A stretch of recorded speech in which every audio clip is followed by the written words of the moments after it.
Hey, what is going on YouTube? This is Will, and I have another figure unboxing for you guys. So Kotobukiya sent me 4 more figures to unbox and review for you. Pretty excited because I just had this box sitting in my living room for the past 2 weeks. So I finally get to open it. So yeah, let's just go ahead and jump into it. So for the first figure, it's one that I'm pretty much obligated to open first because my wife has been begging me for the past week to open it.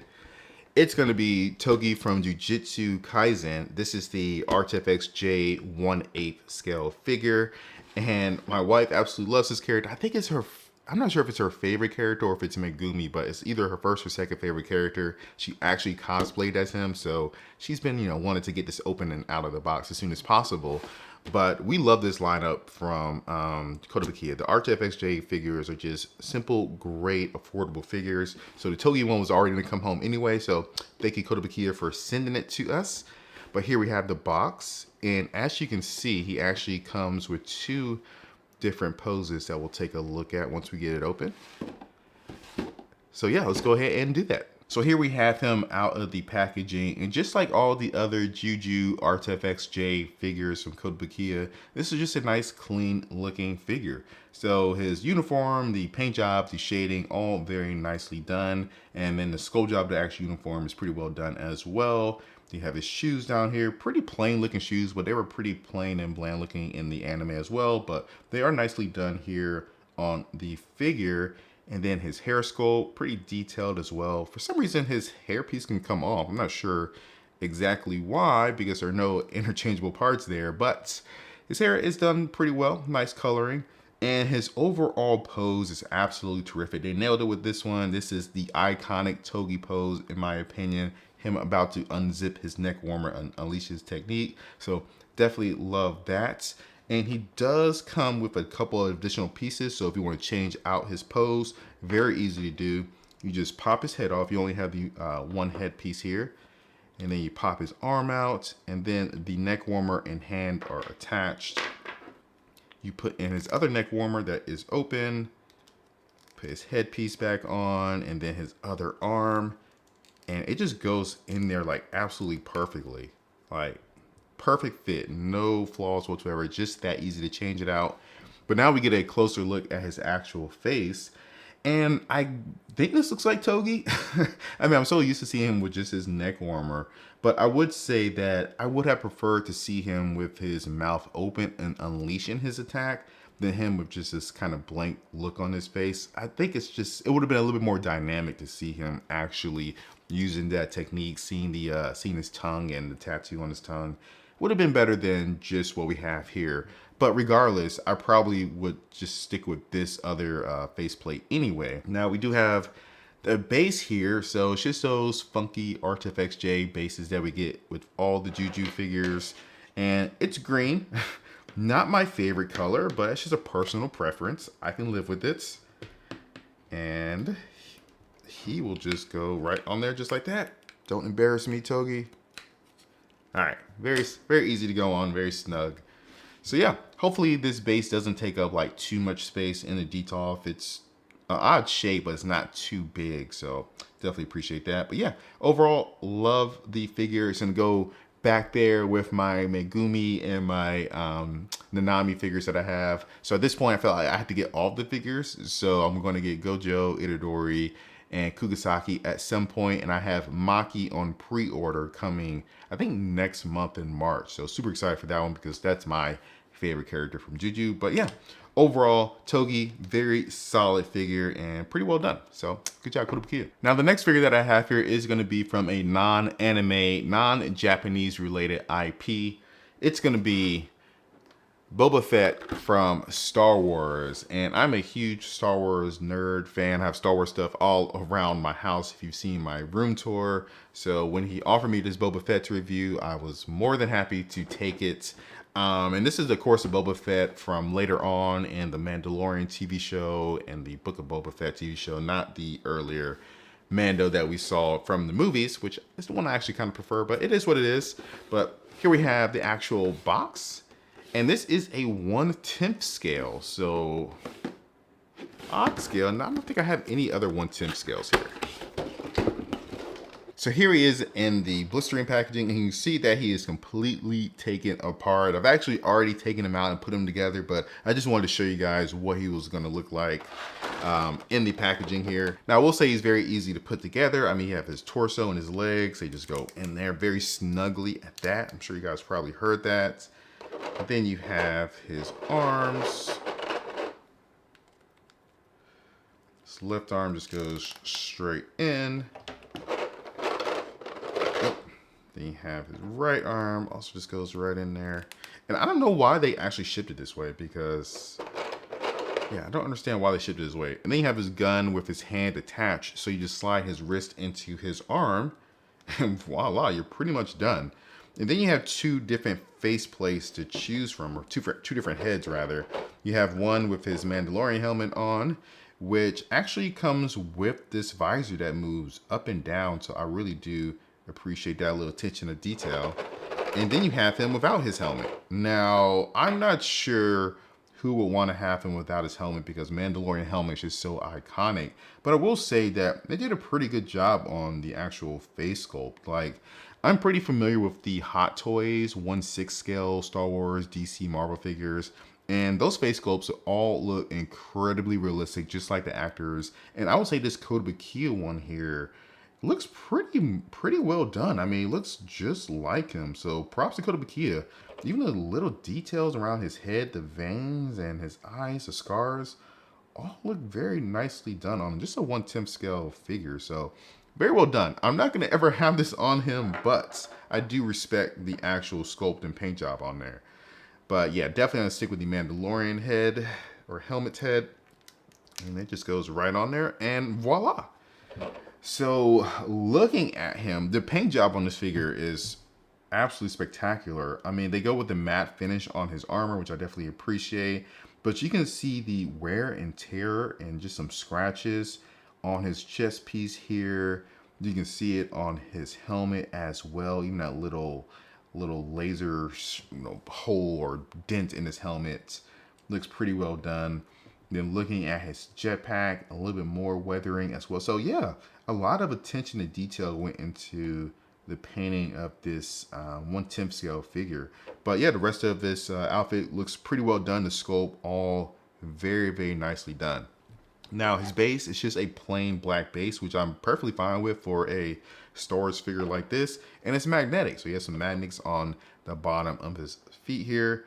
And voila, just like that, he just stands straight up. So this is a great little Star Wars figure. I was actually pleasantly surprised once I got this out of the box and how well it was done. So yeah, I wasn't like super excited to get this figure because I'm not the hugest Boba Fett fan, particularly this version of Boba Fett. But now that I have it, in my hand, I'm super excited to actually add it to my collection. My only gripe about it is that it's 1/10 scale. Like, this would have been a great 1/8 scale figure. I'm not sure why they made it a 1/10 scale, but it looks absolutely terrific. So yeah, hopefully I'll be able to get some more Star Wars figures from Kotobukiya, and this one is definitely gonna be on my shelf. Now the next figure that I have here is gonna be one that I was probably most looking forward to getting in this shipment.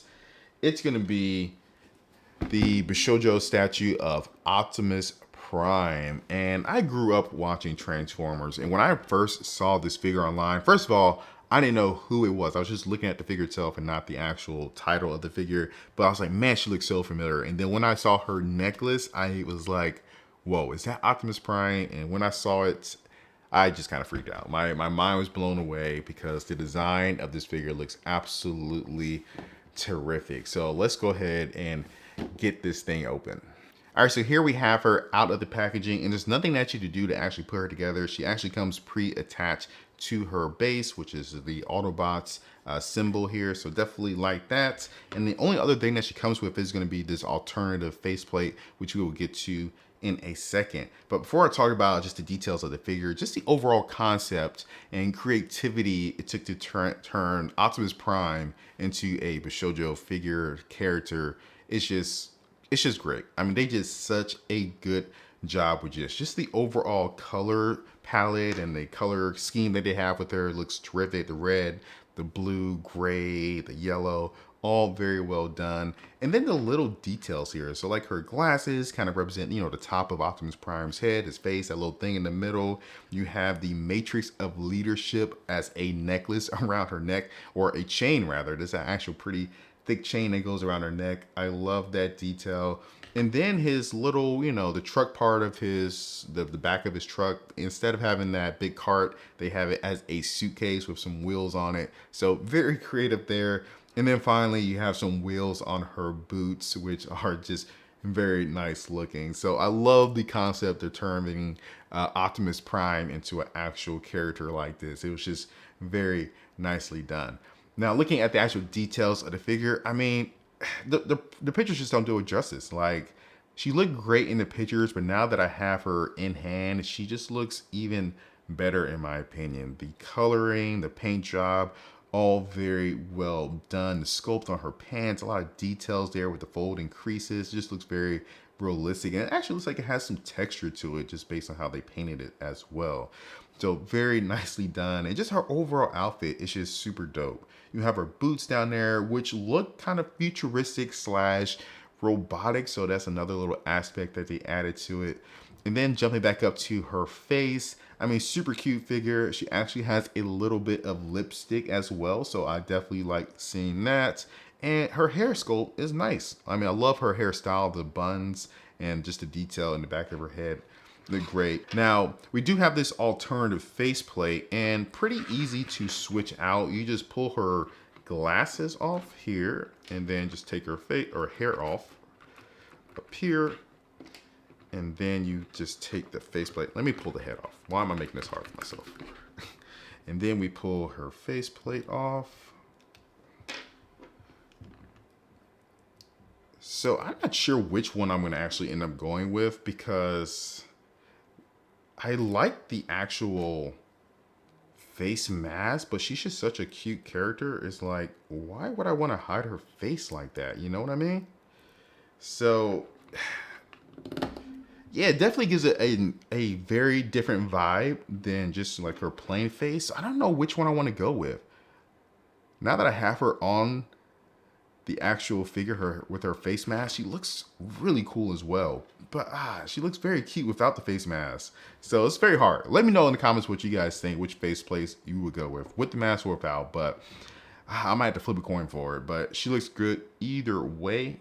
And yeah, definitely a great figure. So we do have Megatron coming out as well as Bumblebee.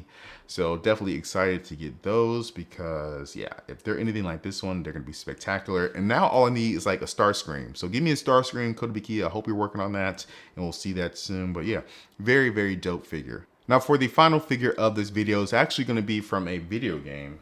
It's going to be Alphen from Tales of Arise. This is his 1/8 scale figure. And this is actually, you know, a game that I just got finished playing, I think sometime last year, but pretty enjoyable action RPG, JRPG. So yeah, I was like, yeah, I'll definitely take this and give it a quick review. Don't have a lot of husbandos in my collection, so I was like, yeah, I'll add him. So here's a box looking like a Chad. It's a pretty big box. It's a 1/8 scale figure, but because it's a guy, it's definitely going to be on the larger side. So yeah, let's go ahead and get it open. Okay, so here we have him out of the packaging, and he already comes pre-attached to his pretty basic looking rock base here. Not the best looking base, but it'll do. And he comes with two different weapons, his blazing sword and his other sword. I can't remember what this sword was called, but we'll get to those in a second.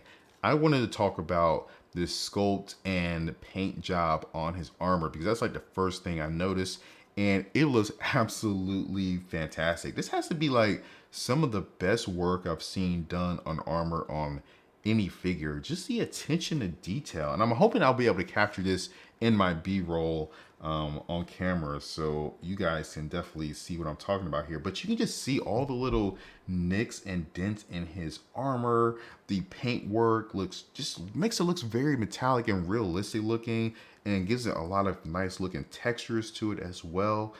And yeah, they absolutely knocked it out of the park. Again, this is probably one of the best paint jobs and sculpts I've seen on any figure that I have in my collection right now, actually, because it just looks very, very realistic.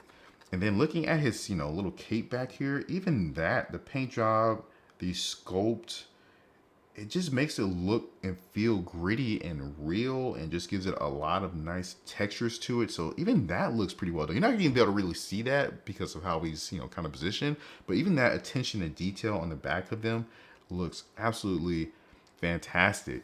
And then looking at his hair sculpts, pretty well done as well. And it has that gradient coming from the purple from like this, you know, the roots of his hair all the way to that kind of white looking or whitish color on the tips of hair. Very well done there. And then his face looks fine. Nothing too crazy there. Definitely his center here is going to be his armor paint job and his cape back here. All look terrific. Now we do have his blazing sword here, and it should just slide right into his hand. Yep, right into his hand there. Goes in pretty snugly. And then his other sword just goes into a little peg hole here on the back, and that's it. Oh, don't embarrass me, sword. Don't embarrass me. I said that's it, so that's it. Let's get in there. All right, there we go. And yeah, pretty easy to put together, but wow, this figure is absolutely amazing. Not like a character I care too much about. I mean, I like the game, but I wasn't like crazy about the game where I would maybe even go spend money on a figure like this. But I would say Kotobukiya knocked it out of the park. His sword looks pretty cool. I'm not sure if it's supposed to go up or down with the flame. We're gonna go up. Flames go up, right? All right, there we go. But yeah, he looks absolutely terrific. The effects on the sword look pretty cool. And like I said, I'm not sure. I can't remember what this black sword is called, but that looks pretty nicely done as well. And very nice pose. So yeah, Kotobukiya, you definitely knocked it out the park with this one. Again, hopefully you guys were able to see all the detail that I'm able to see having the figure right in front of me, but he looks terrific. So another good job, Kotobukiya. So that wraps it up for this Kotobukiya haul. Thanks again to Kotobukiya for sending these figures to me. They're all great figures, but let me know down in the comments what you guys think. If you want to catch out my last Kotobukiya haul that I got, it'll be up on the screen right now. Be sure to like and subscribe for more videos, and I will catch you guys in the next one. Peace.